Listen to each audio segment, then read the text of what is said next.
मान लो तुम इस बस में बैठे हो या फिर कोई ट्रेन में बैठे हो, और जब कोई बस या फिर ट्रेन फुल स्पीड में जाता है तो तुमको ऐसा क्यों लगता है कि पेड़ पौधे पीछे की ओर भाग रहे हैं, रोड पीछे की ओर भाग रहा है, तुम वहीं पे बैठे हो? ऐसा क्यों लगता है? ये फिजिक्स का बहुत ही इंटरेस्टिंग फिनोमिनन है जिसको आज हम पढ़ेंगे। अगर नहीं पता है तो चलो ये वीडियो देख लो, तुमको सब समझ आ जाएगा। Let's go. हेलो बच्चों, भूल तो नहीं गए मुझे? याद करते हो ना मुझे? आशा करता हूँ कि तुम सब अच्छे होगे, स्वस्थ होगे। मैं भी स्वस्थ हूँ। आज मैं एक फिजिक्स का ऐसा इंटरेस्टिंग टॉपिक लेके आया हूँ जो इंटरेस्टिंग तो बहुत है लेकिन उससे कई गुना ज़्यादा इम्पोर्टेंट है। स्टैंडर्ड 9 के बच्चे पढ़ चुके होंगे लॉज ऑफ मोशन, न्यूटन्स के लॉज, लेकिन उनको फ्रेम ऑफ रेफरेंस के बारे में नहीं पता क्योंकि एनसीईआरटी 9th क्लास में फ्रेम ऑफ रेफरेंस ऐड ही नहीं किया हुआ है। लेकिन फ्रेम ऑफ रेफरेंस जो टॉपिक है, आज हमारा यही टॉपिक होगा, फ्रेम ऑफ रेफरेंस। ये इम्पॉर्टेंट है स्टैंडर्ड 9 के बच्चों को लॉज ऑफ मोशन और न्यूटन के लॉज जानने से पहले फ्रेम ऑफ रेफरेंस का आइडिया होना चाहिए। 9 के लिए तो बहुत ही इम्पोर्टेंट टॉपिक है ये। और स्टैंडर्ड 6, 7, 8 के बच्चों के मन में साइंस जगाने का बेस्ट टॉपिक मैं ये मानता हूँ क्योंकि इसी से आपको फिजिक्स की खूबसूरती का आइडिया होगा। फिजिक्स थोड़ा अलग तरीके से सोचता है। इस पूरे दुनिया को हम एक अलग तरीके से, अलग नज़रिए से आज सोचेंगे जो हमारे आम जिंदगी में होती है, उसके बारे में आज थोड़ा चर्चा करेंगे। तो फ्रेम ऑफ रेफरेंस के बारे में हमको आज पढ़ना है। मैं एक एग्जांपल से शुरुआत करता हूँ। मान लो तुम बाइक चला रहे हो, तुम्हारा दोस्त तुम्हारे पीछे बैठा हुआ है और तुम दोनों बिना हेलमेट के बाइक चला रहे हो, पूरा हीरोगिरी करते हुए बाइक चला रहे हो। और आज सुबह ही मम्मी ने तुम्हें 100 रुपया का नोट भी दिया है, तुम बहुत खुश भी हो, तो तुम पूरा हीरोगिरी करते हुए बाइक मार्केट पे एकदम फुल स्पीड में चला रहे हो। मम्मी तुमको देख लेती है, मम्मी गुस्से से लाल, और तुम भी मम्मी को देख लेते हो। ठीक है, अब तुम्हारे अंदर रुकने की हिम्मत नहीं, मम्मी को सॉरी बोलने की हिम्मत नहीं, तो तुम क्या करते हो कि मम्मी के सामने से बाइक को 100 किलोमीटर पर आवर की स्पीड से भगा लेके जाते हो। मतलब 100 किलोमीटर स्पीड से, 100 किलोमीटर पर आवर की स्पीड से मम्मी के सामने से क्रॉस कर जाते हो। तो कुछ सेकंड के लिए तुम्हारे दोस्त की आत्मा एकदम ऊपर चली गई होती है, वो वापस आ जाती है, वो भी डर गया। 100 किलोमीटर स्पीड अचानक तुमने बाइक का कर दिया। ओके, अब इसमें पॉइंट क्या है, कहना क्या चाहते हो सर? ठीक है, बाइक चला रहा हूँ 100 किलोमीटर पर आवर की स्पीड से, बैड हैबिट, होना नहीं चाहिए, लेकिन इसमें फिजिक्स कहाँ से आ गया? बाबू, इसमें फिजिक्स ही फिजिक्स है। मेरा कहने का मुद्दा यह है कि तुम्हारे जेब में जो रखा हुआ नोट है, जो 100 रुपया का नोट है, तुम्हारे शर्ट के फर्स्ट जेब में रखा हुआ नोट, वो रेस्ट में है। रेस्ट का क्या मतलब बच्चों? कोई ऑब्जेक्ट जो अपना पोजीशन चेंज नहीं करता बट टाइम बीत रहा है, उस चीज को, उस ऑब्जेक्ट की, उस प्रॉपर्टी को हम रेस्ट में बोलेंगे। ठीक है, उसकी अभी वो रेस्ट प्रॉपर्टी में है वो। तो मेरा कहने का मुद्दा ये है कि वो जो नोट है तुम्हारे जेब में, वो रेस्ट में है या फिर मोशन में है, ये कैसे पता करोगे? थोड़ा सोचो इसके बारे में। तुम्हारे जेब में जो 100 रुपया का नोट, मैं तुम्हारी बात नहीं कर रहा, तुम्हारे बाइक की बात नहीं कर रहा, तुम्हारे दोस्त की बात नहीं कर रहा हूँ, मैं कह रहा हूँ कि तुम्हारे जेब में रखा हुआ 100 रुपया का नोट, वो रेस्ट में है कि मोशन में है? मोशन मतलब कोई ऑब्जेक्ट जो मूवमेंट करता है, अपनी पोजीशन चेंज करता है, तो उसको हम बोलते हैं मोशन में है ऑब्जेक्ट। ठीक है, तो हम इसको कैसे पता करेंगे, सच क्या है?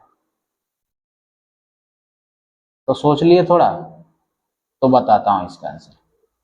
इसका आंसर होगा कि तुम्हारे जेब में रखा हुआ नोट जो 100 रुपया का है, वो मोशन में है, वो 100 किलोमीटर पर आवर की स्पीड में ट्रैवल कर रहा है। सिर्फ मार्केट में जितने लोग खड़े होके तुमको देख रहे हैं, रेस्ट पोजीशन से देख रहे हैं, इंक्लूडिंग योर मदर, तुम्हारी मदर तुमको खड़े होके देख रही है, उनके नज़र से तुम्हारे जेब में रखा हुआ नोट भी 100 किलोमीटर पर आवर की स्पीड से ट्रैवल कर रही है। और मार्केट में जितने खड़े लोग हैं उनके नज़र से भी अगर हम आंसर लिखना चाहेंगे तो तुम्हारे जेब में रखा हुआ नोट की स्पीड 100 किलोमीटर पर आवर ही है। तो ये हम फ्रेम ए मान के चलते हैं। जो भी जितने भी लोग रेस्ट में हैं, खड़े होके चुपचाप देख रहे हैं, वो फ्रेम ए है। ठीक है, ये फ्रेम ए है। अब तुम ये सवाल अपने आप से पूछो, क्या तुम्हारे जेब में रखा हुआ नोट है, ठीक है, क्या तुम्हारे नज़र से भी तुम्हारे जेब में रखा हुआ नोट 100 किलोमीटर पर आवर की स्पीड से भाग रहा है?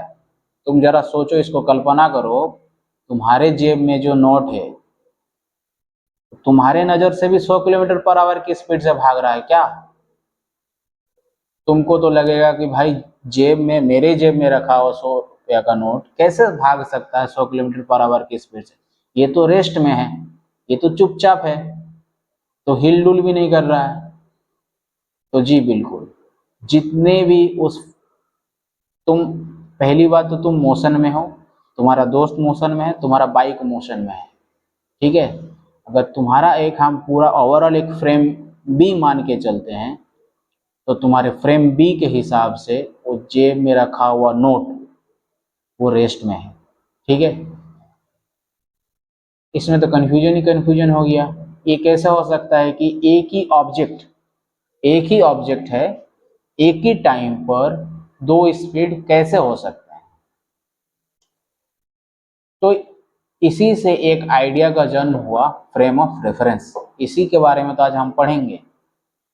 तो ये बिल्कुल पॉसिबल है। इसी से हम बाद में पता कर पाए कि मोशन जो होता है, स्पीड जो होता है, वो रिलेटिव होता है।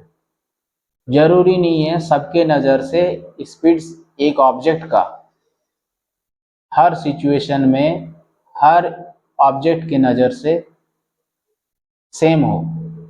मतलब मोशन रिलेटिव होता है, एब्सोल्यूट नहीं होता है। जैसे कि तुम्हारे मम्मी के नज़र से तुम्हारे जेब में रखा हुआ नोट 100 किलोमीटर पर आवर की स्पीड से ट्रैवल कर रहा है, ये एक नज़रिया हो गया। बट तुम्हारे नज़र से तुम्हारे जेब में रखा हुआ नोट बिल्कुल रेस्ट में है, जीरो में है, ये दूसरा नज़रिया हो गया। इसीलिए तुम्हारे जेब में रखा हुआ नोट जो 100 रुपया है, उसकी मोशन रिलेटिव है, नॉट एब्सोल्यूट। तुम्हारे नज़र से, तुम्हारे रिलेटिव में 100 रुपया का note 0 kilometre per hour speed में है, बट तुम्हारे मदर के रिलेटिव तुम्हारे जेब में रखा हुआ नोट 100 किलोमीटर पर आवर की स्पीड से ट्रैवल कर रही है। तो दोनों ही सही है। अगर तुम्हारा मम्मी से सवाल पूछा जाए तो नोट का स्पीड क्या होगा, 100 किलोमीटर पर आवर ही वो लिखेंगे। लेकिन अगर हम तुमसे पूछेंगे तो नोट का स्पीड तुम क्या बोलोगे कि 0 किलोमीटर पर आवर की स्पीड में है नोट, मतलब रेस्ट में है। और एक एग्जांपल देता हूं। मान लो तुम खड़े हो सूरज के ऊपर, ये इम्पॉसिबल सी बात है, बट मान लो एक टाइम के लिए, ठीक है। और तुम वहां से एक पेड़ देख रहे हो, बड़ा सा पेड़, पीपल का पेड़, एकदम बहुत घना पेड़ है, बहुत बड़ा पेड़ है। तो तुमको वहां से क्या समझ आएगा? वो पेड़ खड़ा है चुपचाप, रेस्ट में है कि मोशन में है? तुम तो ही मान के चलोगे, क्योंकि अर्थ तुमको अच्छे से पता है, अर्थ हमारा 30 किलोमीटर पर सेकेंड की स्पीड से ट्रैवल कर रही है, आगे की ओर जा रही है, सन के चारों ओर चक्कर लगा रही है। 30 किलोमीटर पर सेकेंड की स्पीड से। तो तुम अगर सूरज के ऊपर खड़े हो तो तुमको वो पेड़ 30 किलोमीटर पर सेकेंड की स्पीड से ट्रैवल करते हुए नजर आएगी। ये तुम्हारा फ्रेम ऑफ रेफरेंस होगा उस पेड़ के लिए।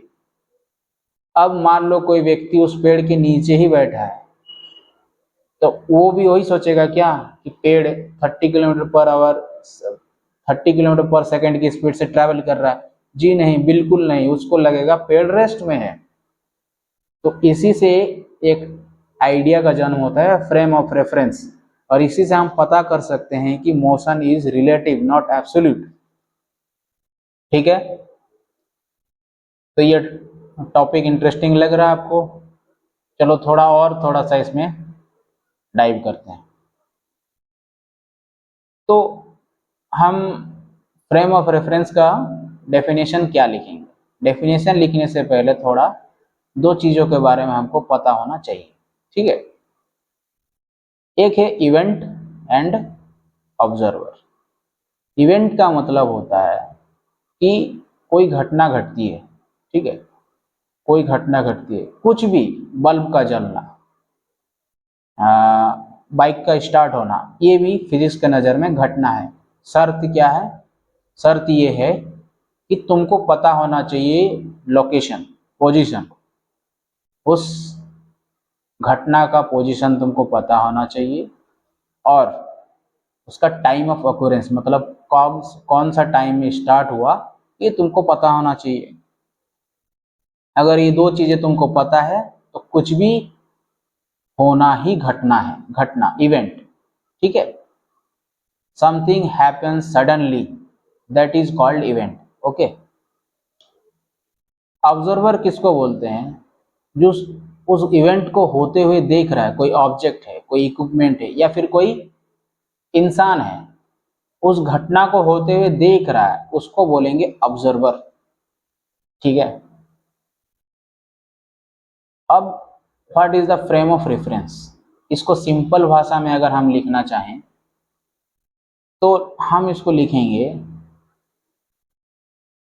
ए frame in which an observer is situated. मतलब एक ऐसा फ्रेम जिसमें एक ऑब्जर्वर है। If observer is situated and makes observations, और वो एक घटना को घटते हुए देख रहा है, उस लोकेशन पर बैठ के, लेट के, जाग के, कुछ भी, एक ऑब्जर्वर है, एक पोजीशन पे खड़ा है, बैठा है, लेटा है, और वहां से एक घटना को घटते हुए देख रहा है, is known as frame of reference. तो उस पोजीशन को, उस लोकेशन को हम बोलेंगे frame of reference of that person. ठीक है, मतलब जहां से खड़े होके, जोन सा पोजीशन से खड़े होके, मतलब जिन लोकेशन से खड़े होके तुम घटना को घटते हुए देख रहे हो, वो तुम्हारा फ्रेम ऑफ रेफरेंस है। जैसे कि मम्मी खड़ी होके देख रही है, रेस्ट में है वो, तुमको बाइक चलाते हो, तो जो मम्मी का खड़ा जहाँ पे है, वो मम्मी रेस्ट में खड़ी है, वो उनका फ्रेम ऑफ रेफरेंस है। ठीक है, तुम मोशन में हो, तुम्हारा फ्रेम ऑफ रेफरेंस क्या होगा? तुम्हारा फ्रेम ऑफ, तुम तो बाइक चला रहे हो, तुम तो एक जगह टिके भी नहीं हो, तुम तो हर सेकंड तुम अपना लोकेशन चेंज कर रहे हो। तो ये थोड़ा जानने के लिए और थोड़ा आगे हमको पढ़ना जरूरी है, तुम्हारा फ्रेम ऑफ रेफरेंस जानने के लिए। ठीक है, मम्मी का तो इजीली हम बता सकते हैं अभी कि फ्रेम ऑफ रेफरेंस जहाँ पे वो खड़ी है, लोकेशन जहाँ पे दो पैर उनके जमे हुए हैं, वही उनका फ्रेम ऑफ रेफरेंस है। ठीक है, और वो पोजीशन, वो जो जहाँ पे पैर जमाई हुई हैं, वो रेस्ट में है, तो इसीलिए मम्मी का फ्रेम ऑफ रेफरेंस रेस्ट में है। तो ये हो गया फ्रेम ऑफ रेफरेंस। अब ये दो प्रकार के होते हैं, inertial frame of reference and non inertial frame of reference. Inertial frame of reference का एग्जांपल देके समझाता हूँ। जैसे होता है, मान लो तुम एक स्पेसशिप में हो। स्पेसशिप मतलब आसमान में जो स्पेस शटल, मतलब स्टार ट्रेक देखे ही होगे, सबने सबने देखा होगा स्टार ट्रेक, स्पेस के लड़ाइयाँ देखे होगे जो एकदम अर्थ से हजारों हजारों लाखों लाखों किलोमीटर दूर। मान लो तुम एक स्पेस शटल में हो, स्पेसशिप में हो, और तुमने उसका इंजन ऑफ कर दिया और एक स्मूथ तरीके से वो ट्रैवल कर रही है विदाउट एनी एक्सटर्नल फोर्स। कोई उस पर एक्सटर्नल फोर्स नहीं लग रहा है, इंजन ऑफ है और वो ट्रैवल कर रही है स्मूथली कांस्टेंट स्पीड से। कांस्टेंट स्पीड मतलब उसकी स्पीड में कोई चेंज नहीं है, ठीक है। आज तुमने उस स्पेसशिप में कॉफी बनाया और कॉफी पीने लगा, तुम कॉफी पीने लगे, ठीक है, और कॉफी तुम्हारे हाथ से मग से उछल के गिर जाती है।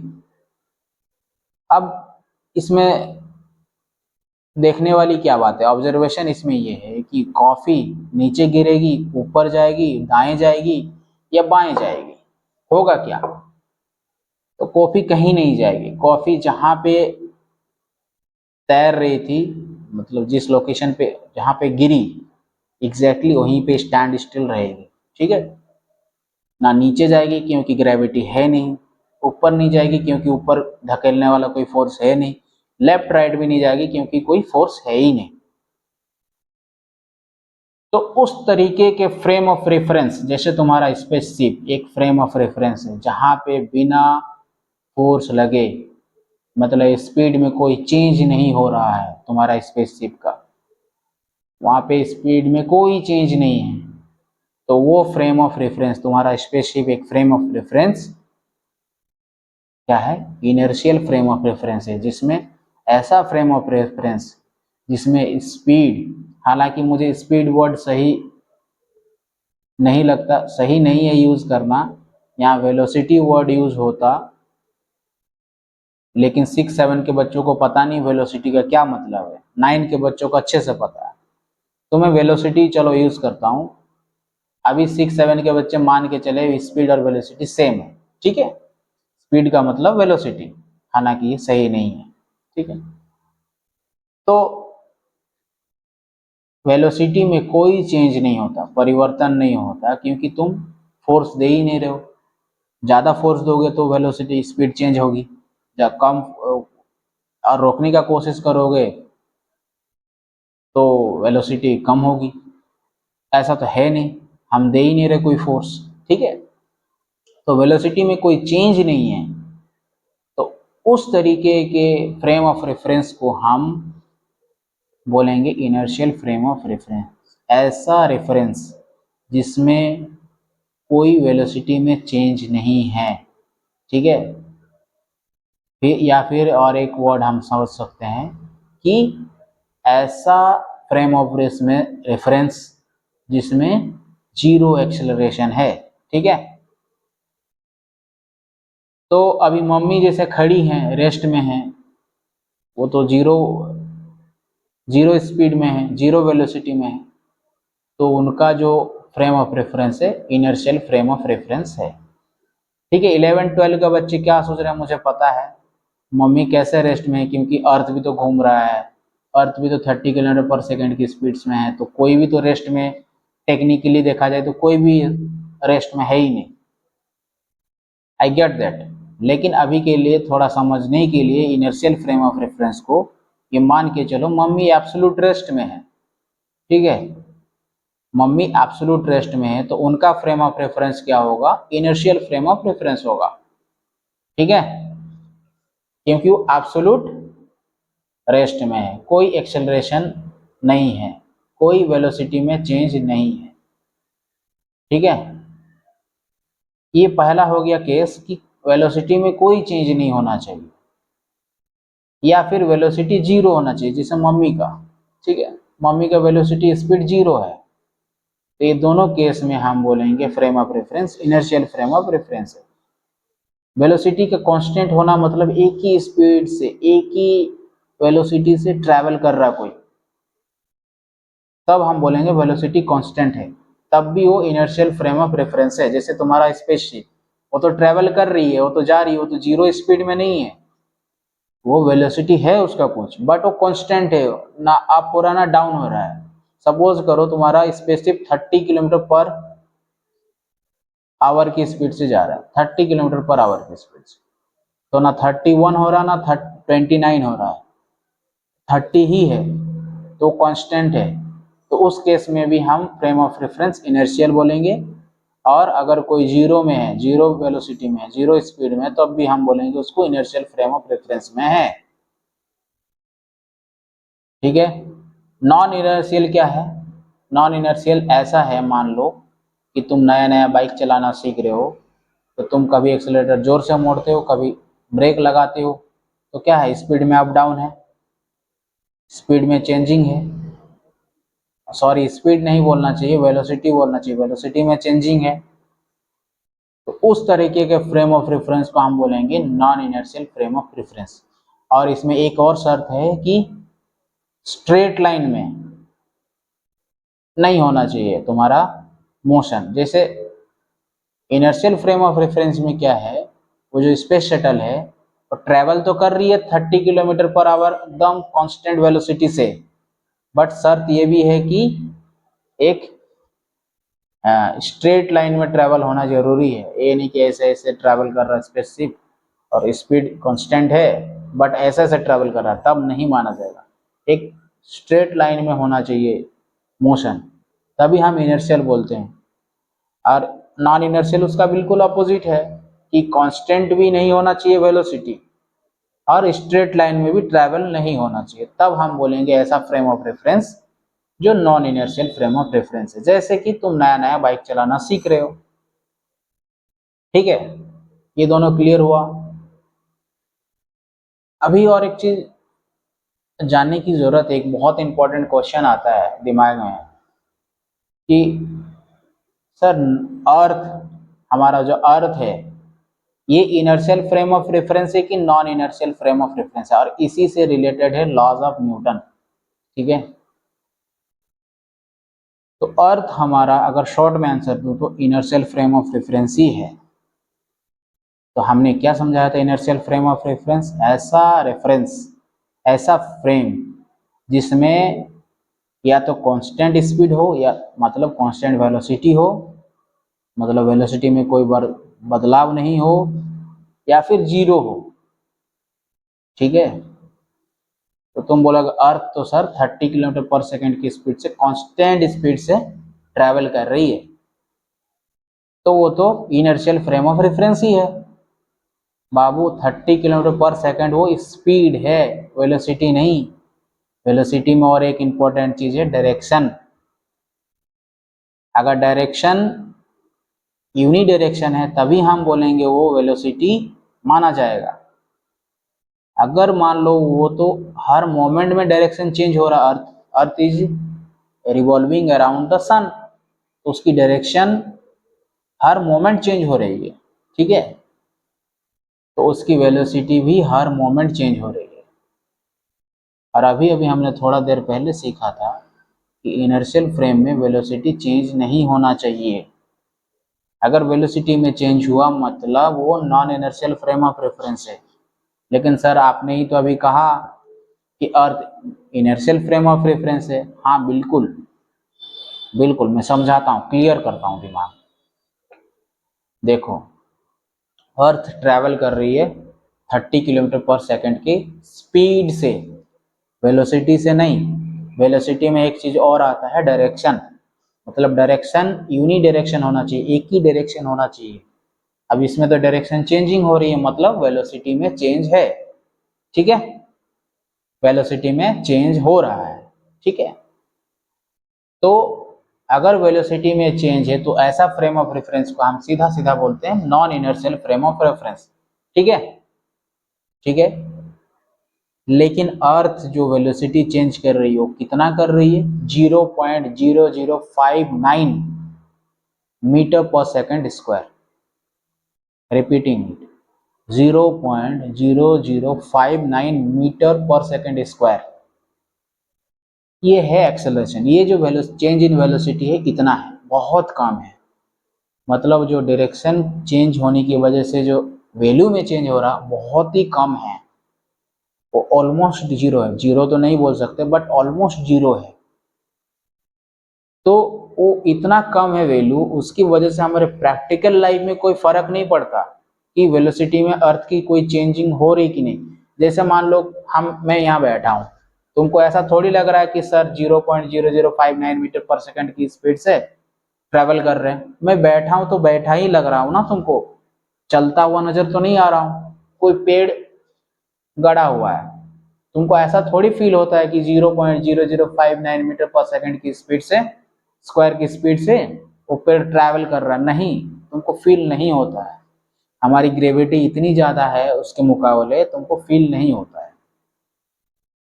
तो पहली बात यह है कि वेलोसिटी में चेंज होता है अर्थ के, और उस हिसाब से हम देखें तो वो non inertial frame of reference ही होगा।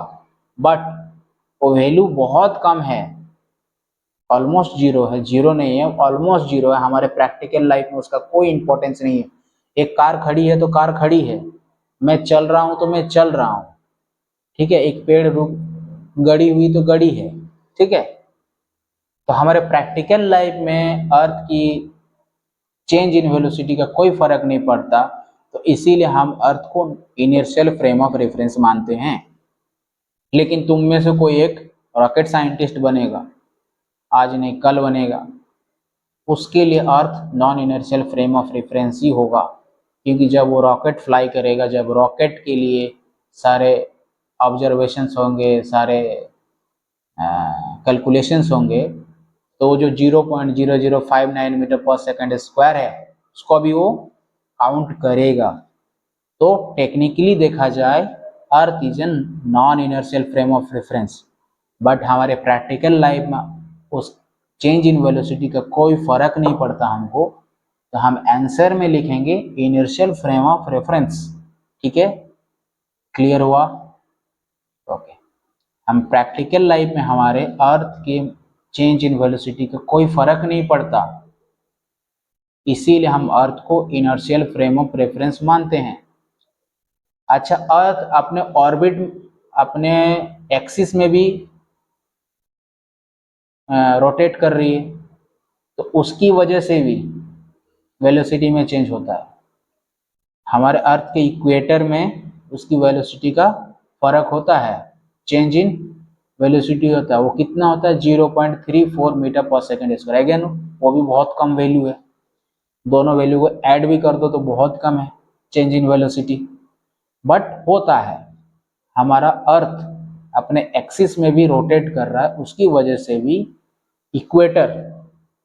इक्वेटर में उसका value 0.34 meter per second square होता है change in velocity. Okay, but pole, north pole और साउथ पोल में ड्यू टू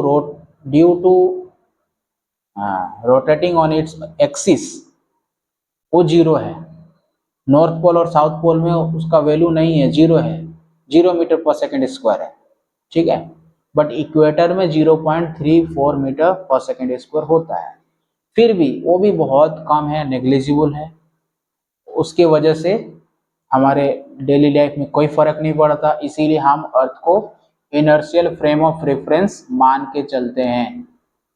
बट टेक्निकली देखा जाए तो इनर्शियल फ्रेम ऑफ रेफरेंस नहीं है अर्थ, वो non inertial frame of reference ही है, क्योंकि वेलोसिटी में चेंज हो रहा है। मैंने थोड़ी देर पहले समझाया था, ऐसा फ्रेम ऑफ रेफरेंस जिसमें वेलोसिटी में कोई चेंज नहीं होना चाहिए, या फिर जीरो में हो, जीरो वेलोसिटी में हो, तब तो हम बोलेंगे inertial frame of reference. Non inertial किसको बोलते हैं? ऐसा फ्रेम ऑफ रेफरेंस जिसमें वेलोसिटी में चेंज हो।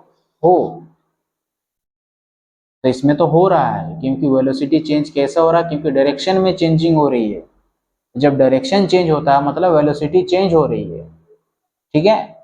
6-7 के बच्चे वेलोसिटी के वर्ड समझ नहीं पा रहे हैं तो वो समझ लें, मैं स्पीड की ही बात कर रहा हूँ, हालांकि स्पीड और वेलोसिटी में फर्क है।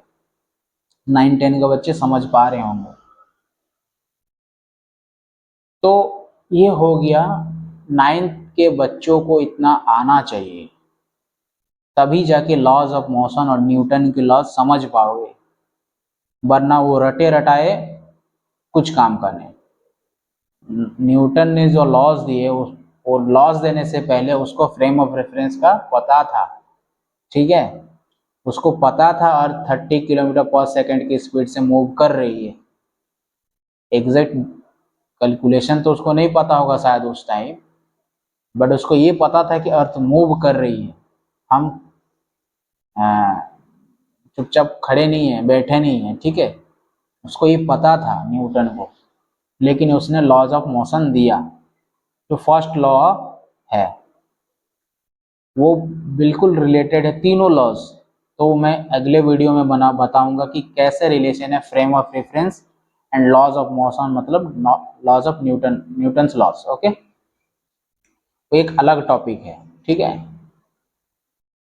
तो ये हो गया 8, 9 या फिर 10 तक के बच्चों को समझाने का तरीका फ्रेम ऑफ रेफरेंस। हालांकि अगर मैं 11, 12 के बच्चों को समझाऊंगा तो ऐसे नहीं समझाऊंगा, ये बहुत ज़्यादा नॉन प्रोफेशनल बोलूँ, अगर मैं बोलूँ सच्ची बात है, ये बहुत ही नॉन प्रोफेशनल तरीके से मैंने समझाया, क्योंकि मैं स्टैंडर्ड 7, 8 के बच्चों को भी समझाना चाहता था कि फ्रेम ऑफ रेफरेंस क्या है। लेकिन अगर 11, 12 के बच्चे को मुझे समझाना है तो थोड़ा तरीका अलग होगा, ठीक है। मैं तरीका उसकी डेफिनेशन से ही चेंज कर दूंगा। डेफिनेशन ही मैंने जो बताया वो 11, 12 के लिए सही नहीं है। तो इसका डेफिनेशन क्या होगा, फ्रेम ऑफ रेफरेंस का डेफिनेशन क्या होगा, ये system of coordinate axis, a system of coordinate axis which defines the position of a which defines a position of a particle or an event, तो बहुत जरूरी है, which defines a position which defines the position of a particle or an event in a 2 or 3 dimensional space is called frame of reference and frame of reference must be rigid, ये condition है। समझ आया? मैं 11 के बच्चों से बात कर रहा हूँ अभी फिलहाल, ठीक है। 9, 10 के बच्चे भी सुन सकते हैं। ये समझ आया? इसको समझाने के लिए मुझे व्हाइट बोर्ड की जरूरत पड़ेगी। चलो थोड़ा व्हाइट बोर्ड में समझते हैं कि कैसे समझाना है। चलो लेट्स गो।